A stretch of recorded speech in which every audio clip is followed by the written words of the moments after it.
Okay, so this is our Sunday morning speaker meeting. This is how we wind up the roundup.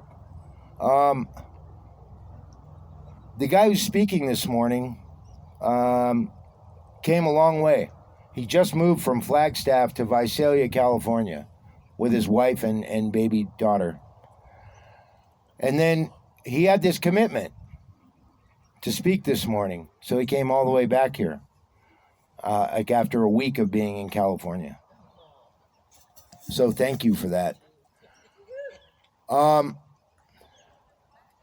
For a time, I had a sponsor that I got when I was in jail, and then he fired me because I wasn't expressing enough willingness. Plus, his sponsor told him to. So I was working with this young man, and this is a guy that I got sober with in the rooms. So, you might look at it as peers, but really, he in the reading we just had talks about a spiritual experience. And we try to carry this message to other alcoholics. And I was having a spiritual experience, or so I thought. And, well, I was. But I was working with this young man. And I'm a very needy sponsee. Very needy. And so I figured, why not ask Joseph? Why not? And so we did this deal for a couple of 2.5 years or so. And thank you. So enlarge my spiritual life. And this is traditionally the spiritual talk, whatever, speaker meeting. Because it's Sunday. And for many of you, that's your Sabbath. So without further ado, today he's going to share his experience, strength, and hope with us. Let's welcome Joseph.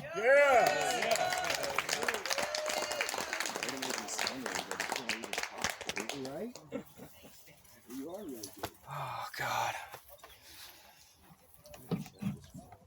Good morning, everybody. Morning. My name is Joseph, and I am an alcoholic. Joseph, we're going to talk right into it. Right into the microphone. Can you all hear me? I'm grateful to be here. I'm grateful to be sober. My sobriety date is November the 26th of 2018. So I just celebrated 4 years at the end of last year. I have a sponsor. I work my steps. I fired all my sponsees because I moved. I have a home group and I have service commitments within that home group, and I talk to my higher power every day. And I don't say that to be like, oh, look at me, I'm Mr. AA, right? I do those things on a daily basis because that's what keeps me alive. So I'll start at the beginning. I was born crossfaded on enough benzos and alcohol to kill an adult. I was a stillbirth. I was resuscitated twice the day I was born. I was taken away by CPS that day, and I was with the foster family by the time I was 5 days old. And I didn't know that story growing up, right? I was adopted by that family when I was 3, and I knew I was adopted, but I didn't know why. And so my whole life growing up, I thought my parents didn't want me. And if they didn't want me, nobody else was going to. And so my whole life, I had this internal dialogue of, I'm not good enough, and I need to make sure that you think that I am, and I'll be whatever you need me to be in order to be accepted by you. And I carried that for a long time. A very long time, up until I got sober this time. So I'll fast forward a bit, right? I was raised in a very religious, strict household, so I had resentments against God and resentments against religion. My first solution was smoking cigarettes. I started smoking when I was 12. My second solution was cutting myself. I started doing that when I was 15. My third solution was women. And none of those things did the trick for me, right? Like, they were a little bit okay, and they made me feel a little bit better. And then when I turned 17, I started drinking. And drinking got me to a place that nothing ever had before in my entire life, right?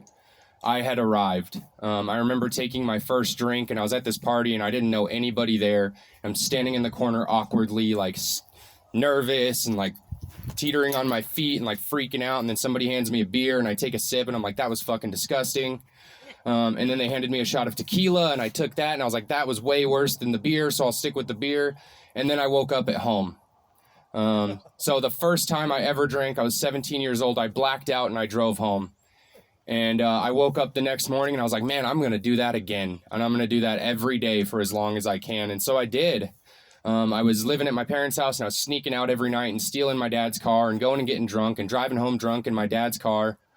And within a couple months of that, he found out that I was leaving his house every night. And he said, you know, I'd rather be homeless than listen to your guys' rules anymore. And so at 17 years old, I left my parents' house and I started sleeping on the street because that sounded better because I could get loaded more. And I have a very 0 to 100 story, right? Within a year of starting to drink, I was a daily methamphetamine user. Within a couple months of that, I had been arrested many times and I had been put on probation and perfect timing, Zach, perfect timing. So I'm like 18 years old and I get put on probation. Maybe I was 19. I was very young. It was all within a couple years. And by the point that I had been put on probation, I was living in garages that didn't have heat, pissing in buckets in the corner. Like my life was miserable, completely unmanageable. And I was so oblivious to it, right? Because my solutions were still working. I didn't care what my external life looked like as long as I got what I needed, right? Nothing else mattered. I would steal from anybody, fuck over anybody. I did whatever I had to do to stay loaded. So I get arrested and I get put in this treatment program called Exodus in the county jail up here in Flagstaff. And it's a 3-month rehab that's in jail. So you can't just like walk out the front door. If you try to walk out, they like hit you with more charges. And so I get put in this treatment. I'm 19 years old. And I'm sitting in there and I'm like, yeah, meth and heroin might be a problem, but like, I'm not an alcoholic. You know, it's different. It's different. When I turn 21, I'll be able to drink successfully, I swear. Right? The great obsession of every alcoholic is to control and enjoy my drinking. And I didn't hear a thing that got said that first time I went through. And I say first time because I had to go back through. I didn't hear anything that was said. What I did hear was, there are things that you have to do every day to stay sober. And I was like, well, I'll do them until I'm off probation, right? So I got out of jail and I got a sponsor. And I started half-assing my steps because I didn't have your problem, so I didn't really need your solution. I tried to do the steps without a higher power. I tried to do the steps my way, right? And I would pay lip service to everything my sponsor would tell me. I had a home group. I had service positions. I had all the things, right? But I wasn't actually doing any of it. I was just putting on a show. And I could sound really good in a meeting because my sponsor at the time is about the book. And he would take me through the book and he would teach me everything that he thought that he knew, right? And so I could sound really good in a meeting, right? I could share my story essentially the same way that I do now, but I didn't mean any of it. And I remember on that sponsor's 9th birthday, I was sitting in a trap house loaded, and I texted him happy birthday, and then I went to a meeting that night, and I didn't admit to anybody that I was loaded. And I picked up dirty chips for 6 months after that. And I remember I picked up my year chip, right? And I had maybe 6 months of sobriety, and I pick up this year chip. And a friend of mine handed it to me, and there was so much shame in that coin. And there was so much guilt and so much regret, and I was too proud to admit it, right? He handed me that coin, he gave me a hug, he told me he loved me, and I was like, well, I've been lying for 6 months, I can't start telling the truth now. And then I went to another meeting and picked it up again, right? Because that's what we do. We show the newcomers that this thing works, even if you're lying about it. And another friend of mine patted me on the back at that meeting and said, you did it, buddy, you made it to a year, you're cured. And I was like, oh my God, you're right. So I stopped going to meetings. I stopped meeting with my sponsor. I stopped doing any of the things that were suggested, right? Because now I was cured. I had a whole year sober minus the, relapse right in the middle of that. And very shortly thereafter, I thought it was a good idea to go save my ex from the trap house. For the record, it's a horrible idea. It came out of me. And, within a couple months, I'm getting loaded again. Right? 0 to 100 real fast. I turned 21. I went to the casino to gamble. I did not do any gambling. I just wound up drunk and then driving drunk down the highway at 110 miles an hour in a 1993 Honda Accord that was shaking to get to the trap house, right? Because that's where I go. that led on to a 4-month binge, and that it got worse. It got far, far worse, right? I needed more and more to get to the place that I needed to be.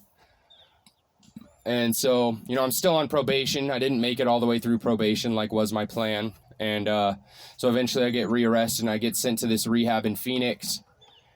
And I remember this rehab was co-ed, and that's pretty much all I remember about it.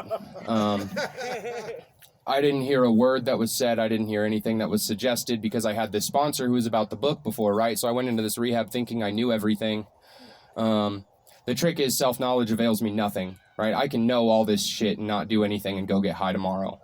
And that's been my experience, right? I understand this program very well and I can articulate it very well.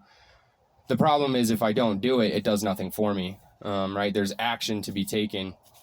And so I go through this rehab, and the rehab was down in Phoenix, and every single person that I asked told me, oh, you should probably not move back to Flagstaff. Like, that's probably not a good idea for you. Even my probation officer was like, I've written all the paperwork to transfer your probation down to Maricopa County so you don't have to come back to Flagstaff. And so I completed this rehab program, and I moved back to Flagstaff because that was my idea. And I got up here and I got my old job back, and I didn't go back to meetings, and I didn't get a sponsor. And within a couple months, I was back at the casino to gamble again.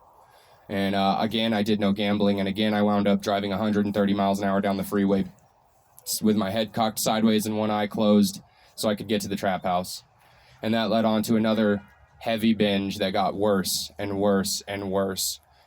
And I remember towards the end of it, I wasn't even getting to where I needed to be, right? There wasn't enough that I could put in my system to be okay with who I was. And that's all I ever wanted from alcohol, was to feel good enough. And I didn't anymore, right? And there was nothing that I could do. And eventually I get rearrested again, right? And I go back to Exodus, good old jail rehab. And I heard something in there that I didn't hear the first 2 times I was in rehab, or the last year and a half that I had been in the rooms. And I heard that when you start drinking, you can't stop. And if when stopped, you do not know when you're going to pick up again, you might be an alcoholic. And I heard that. And I was like, yeah, but I'm too young to be an alcoholic. Because I know better, right? I had 2 birthdays in the same jail cell in jail rehab, and I knew better. And so I get out of jail and I finish probation, and I think probation was the problem. So I go and I try some controlled drinking, and I take the couple drinks, right? And there's so much shame and so much guilt and so much resentment towards myself. And I was like, I fucking did it again. And at this time I'd gotten a new sponsor, and I was half-assing my steps again, right? He had me writing my 4th step, even though I didn't fully concede to my innermost self that I am an alcoholic, and I had no conception of God whatsoever. And so I'm writing this 4th step, and I get drunk, and it doesn't work. And I'm still writing this 4th step, and I start chairing this Heroin Anonymous meeting, and I have less than 30 days sober, and they're like, this will be a great spot for you. And then like 2 weeks later, I go pick up my 24-hour chip because I smoked weed because I thought maybe this one will work, right? And I was more depressed, more anxious, and I just couldn't really move, and I was laying on the couch, and it was really cold. And I'm still chairing this HA meeting, still writing a 4th step, right? Like almost a month goes by. I was almost at 30 days, and I thought maybe meth will work again. And I remember going to the same trap house that I wound up at every single time I went to the casino, right? I go knock on the window, because that's what tweakers do. We knock on windows. We don't use doors. And I knock on the window, and I climb in the window, and I get high, and I'm sitting on the bed, and I'm like really fucking suicidal. Like more suicidal than I think I've ever been in my entire life. And I couldn't just sleep it off like I did with the weed and the alcohol. I just had to sit there with it. So much shame, so much guilt, so much self-resentment. And then I had to go to work, and I worked at Taco Bell at the time. So I had to go open Taco Bell high on meth, which is probably standard for Taco Bell, honestly.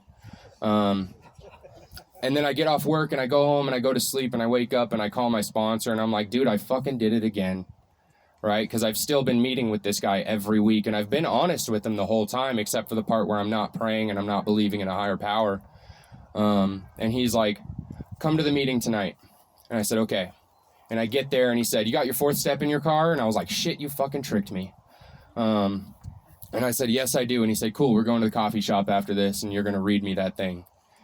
And, I'd worked a couple 4th steps, worked a couple 5th steps. Like, I knew what I was getting myself into, in theory. And And we go to this coffee shop after the meeting, and I had at most 36 hours sober. At absolute most, I had 36 hours sober. And on my way to this coffee shop, I said my first real prayer to a God that I did not believe in. And I basically told God, if this doesn't work and I don't get sober right now, I'm going to fucking kill myself. I'm going to drive off the side of the highway over a cliff. Because I was at the jumping off place that the book talks about, right? I couldn't imagine my life continuing the way that it was going. And I had no idea what sobriety even looked like. And I got to this coffee shop and I started reading my fourth step, right? And it's all the same shit that I wrote on the first two other ones. Oh, I hate this person because they did this to me, and here's my part, and blah, blah, blah. And then we get through the whole thing, and he goes, cool, what did you leave off? And for the first time, I actually told him the secrets that I left off, and I got rid of those things that I had been carrying with me for a long time. And since that day, drinking and drugs have not sounded like a viable solution to anything that I've faced in my life. Right? A God that I did not believe in, that I asked for help, showed up that day. And I can't explain that, right? I can't put into words, like I said at the beginning, right? When I do this shit, it fucking works. And so my first 3 months of sobriety, I was so happy, right? I was actually working steps. I was actually, doing meetings, being of service, and working a full-time job. And I was on that pink cloud. I was so genuinely happy for the first time in my life. I felt like I was enough for the first time in my life.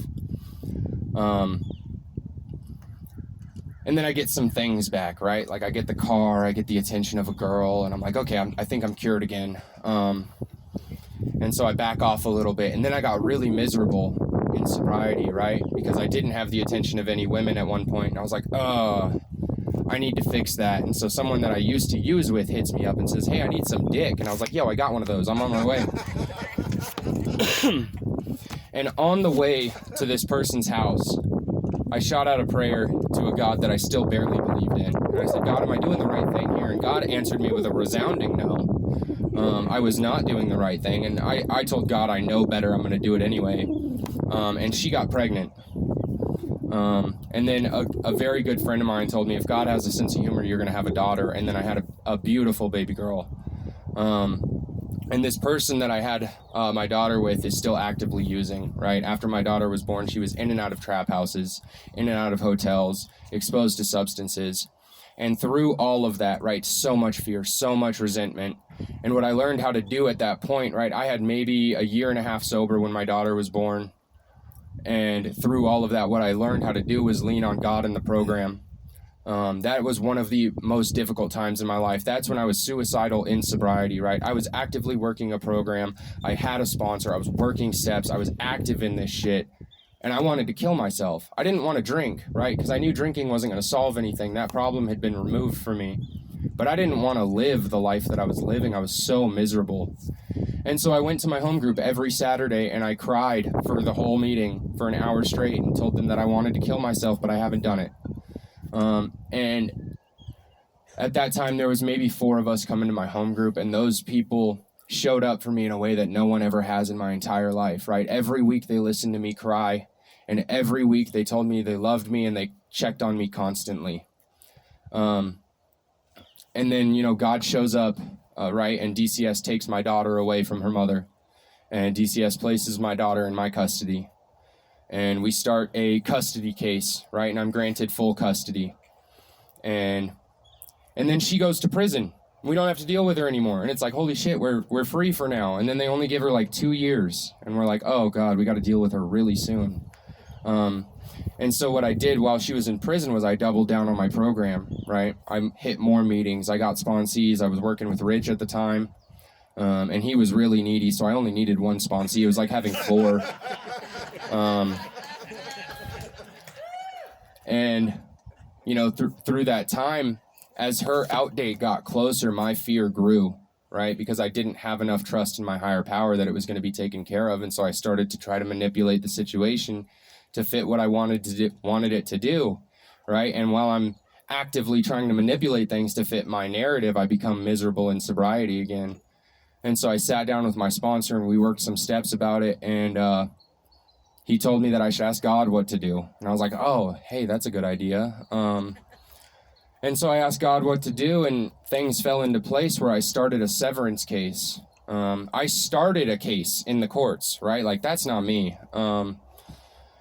And we started that case in August of last year, late August, and just this last month, early June of last year, we won that severance case. It cost me 9 months of sleep and almost $100,000, but I never have to deal with that person again while she's using, right? And that was by far, like, that was more difficult than my daughter being exposed to substances for me, because I thought I had moves every step of the way through court. I thought I had control every step of the way through court. And every step of the way, I was reminded that I have no moves and I have no control, right? I am powerless over people, places, things, and alcohol. I have no fucking moves when it comes to anything outside of myself. And so every step of the way, I got chin checked by God. And every step of the way, I learned how to lean on God in a different way. And every step of the way, God showed up, right? Every single court date that happened, I left.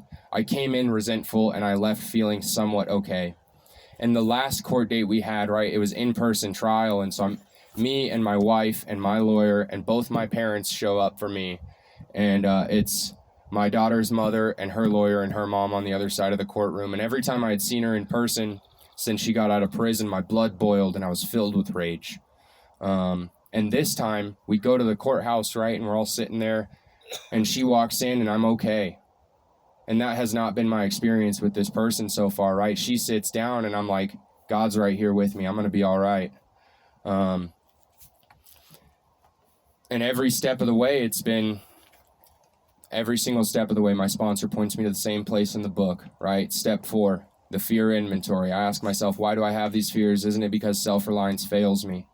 And it does, right? Because I have no moves outside of myself that I can control, right? I can't manipulate you to do what I want you to do. I think I can sometimes, but it never works out that way, right? I step on the toes of my fellows and they retaliate. And how am I doing on time? Oh, I got plenty of time. Ooh. Fucking smashing this shit. And every step of the way, my sponsor points me to that passage, right? And he points me to the fear prayer. I ask God to remove my fear and direct me to what he would have me be. And every single time I say that prayer, somebody fucking calls me, right? Somebody calls me and asks for my help or asks for my opinion on something that has nothing to do with me. And I get out of self for a little bit. And I get to spend time with God and my fellows. I get to see what I can pack into the stream of life rather than what I can take from you and what I can get out of a situation. And now, you know, we just moved to California this week and it's terrifying. It is so fucking scary. I'm full of fear, right? And when we first started talking about California, I was meeting with my sponsor and I listed off a bunch of things of reasons why I didn't want to move, right? I was born and raised in Flagstaff. I've lived in Flagstaff my entire life, except for when I ran away from my problems and when I went to rehab. Like, minus 5 months, I've spent everything in Flagstaff. And I was listing all these things, right? And he opened up the 7th step in the 12 and 12, and he says, the chief activator of our character defects has been self-centered fear. Fear we're going to lose what we have or not get what we want. And I'm terrified to lose what I have, right? I've spent the better part of the last 6 years building this fellowship in Flagstaff. With people that I'm very close with, and they're not dying, right? I'm not dying. Nobody's going to die, hopefully. But you know, it's like a 10-hour drive and I'm like, oh, it's the end of the world. And I'm never going to find this again. And my sponsor reminded me that when I shut the fuck up and get out of God's way, God shows up. And my experience has shown me that, right? Like, every time I manipulate a situation to fit my wants, I get miserable. And then every time I get out of the way and ask for God's help, God shows up and I'm okay, right? The big book tells me that just as I do that I think God would have me, does he enable me to match calamity with serenity, right? And my outsides have been on fire for a long time, right? My daughter is 3 years old now. And for the most of that 3 years and even the 6 months before that, my life has been on fire from the outside. You know, the drugs and the trap houses and the blah, blah, blah, blah, blah, and all this stuff. And like, through all of that, I've been able to walk through without thinking about drinking even once, right? Not once through all of some of the hardest things I've gone through in my entire life have I thought a drink is going to solve this. And I don't know about y'all, but like, drinking solved the problems I created by drinking. Like, that was my solution to every single thing I ever faced. I was like, oh man, I woke up in jail and they're going to let me out. I need to go get drunk about this. Like every single thing that happened, I needed to put a substance in my body to feel even remotely okay. And through all of this, the paper's gonna blow away. Through all of this, I haven't thought about it once, right? It has never crossed my mind as a serious thought to fix my outside situations. And I'm blessed beyond my wildest dreams, right? You had given me that list of things I wanted when I first got sober, it would have been like money and cars and house and like all this material shit. And like what I found is I have a nice truck, right? I live in a nice house right now. I live with my in-laws. And I have all this material stuff and none of it matters, right? I've had a lot of material stuff for a long time and I've been miserable with all of that stuff, right? What I found is like the promises in the book tell me that I can walk through life on life's terms and not get drunk about it, right? I can show up for people in ways that I've never been able to show up for people before. You know, my mom is very, very strict religious Baptist Christian, and my brother came out as transgender a couple years ago, and that's been really hard on my mom, right? Their relationship is gone. My brother will not call my mom anymore. They don't speak, and I've been able to show up for both of them in different capacities, right? Just placed in a position where I can be of service to my family, right? At holidays, I spend time with my brother and we go hang out because my mom's whole side of the family is Baptist, religious, Christian, right-wing conservatives. And they're like, we don't understand a thing you're saying. And my brother feels like an outcast in his own family. And so me and my oldest brother will take him and we'll hang out with him for a few hours every holidays whenever we're there. And just make him feel a part of as much as we can, right? My dad does a great job of that too. And then I get to show up for my mom and be like, look, you don't have to understand it, you know? Something my sponsor pointed out to me when it first happened, right? Because I don't understand it. And he goes, cool, how much experience do you have being transgender? And I said, well, none. And he goes, cool, then why do you fucking have an opinion about it? It's none of your business, right? Show up for your sister as best you can. And like, that's the position that I've been placed in today, right? Is like, I have no opinions on outside issues. And if I do have opinions on outside issues, I don't have to tell you what they are, right? It doesn't matter, right? I'm not here to tell you how I feel about politics. I'm not here to tell you how I feel about religion. I'm here to tell you my experience, strength, and hope as it relates to getting and staying sober. And I've been through a lot of things in sobriety, right? Like a lot of things.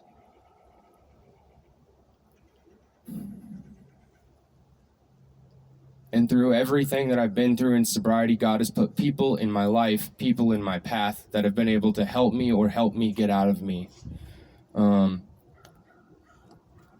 I can't even express how grateful I am for this program, right? I haven't cried at a meeting in a long time. Like Rich used to get on my fucking nerves.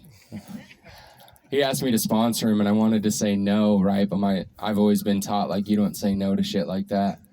And he asked me to sponsor him and I was like, fuck man, we work together. I don't want to work with you 6 days a week instead of 5. But I said yes, right? And I learned a lot from Rich. I learned how to answer the phone when I don't want to. I learned how to wake up and be on time to things that I don't want to be on time for. Let's see, I learned how to fish. No, but I've seen a lot of people come and go, right, in my short time in the program. One of my best friends, the first guy who ever got me excited about recovery, like having fun sober, is doing 5 years in prison right now. He's one of my best friends. And I remember he was down in Prescott. He had a couple years sober and he went back out because he was doing something similar to me, right? He was looking on Plenty of Fish to get laid. And he walks into this girl's house and she has a fucking meth pipe sitting on her table. And he's like, well, I'm here. I might as well. And so like 9 months later, he caught a bunch of felonies and he's doing prison time. And he's been down for a couple years already.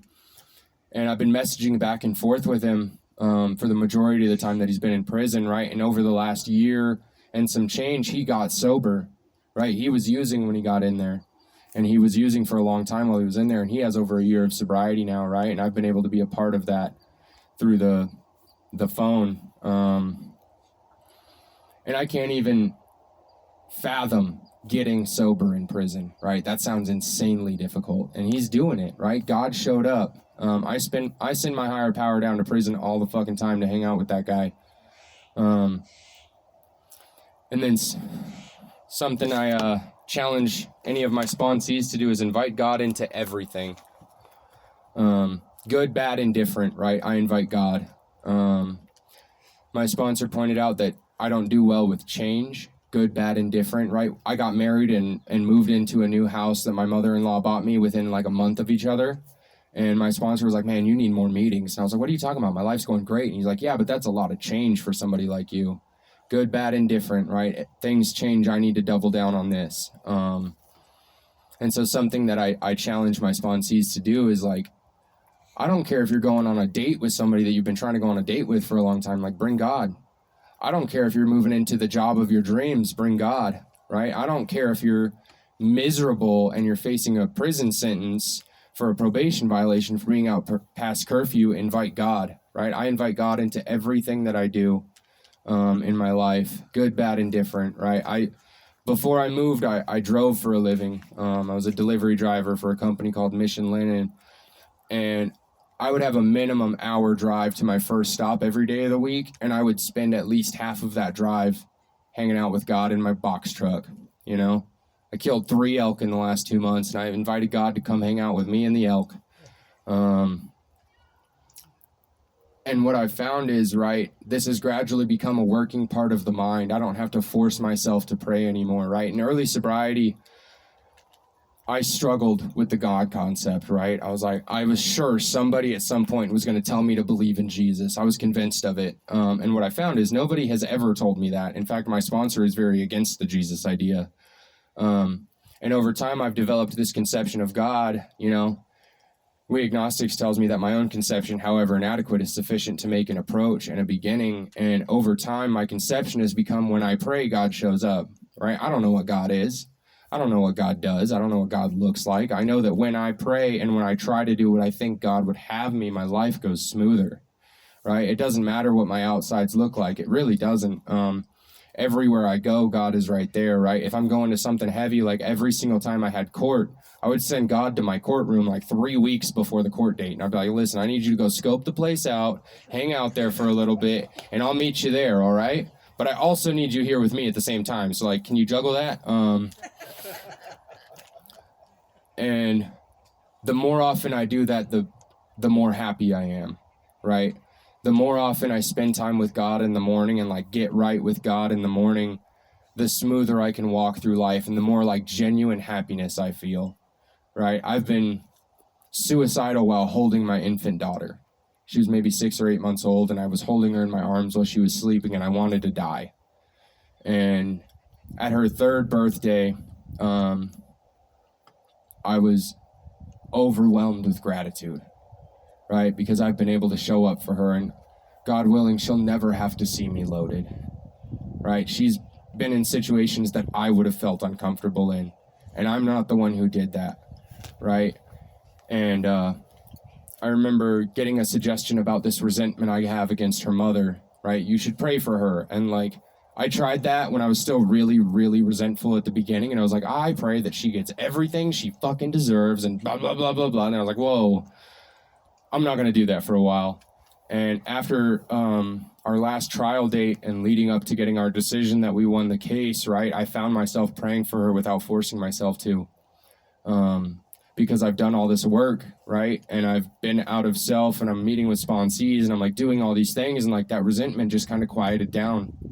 And over time it got quiet enough that I have found myself able to pray for someone that I still kind of resent, right? But I also understand where she's coming from, right? Kids can't get you sober. The first time I had a pregnancy scare, I fled the state because I wanted to keep getting loaded. I was like, I'm moving to Colorado. And then he was a stillbirth, and so I moved back to Arizona because I didn't have to deal with it.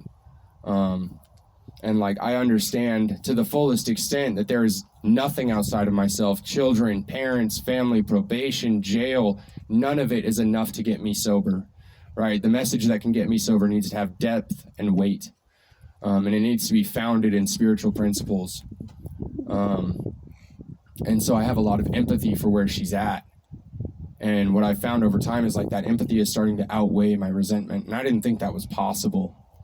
And I can't attribute that to anything but God, right? So yeah, I'm really grateful to be here. I really didn't want to drive all the fucking way back from California to be here for this. I'm not going to lie to you guys, right? We got out there, we've been having fun all week. And then Friday rolls around and I'm like, I got to speak on Sunday morning.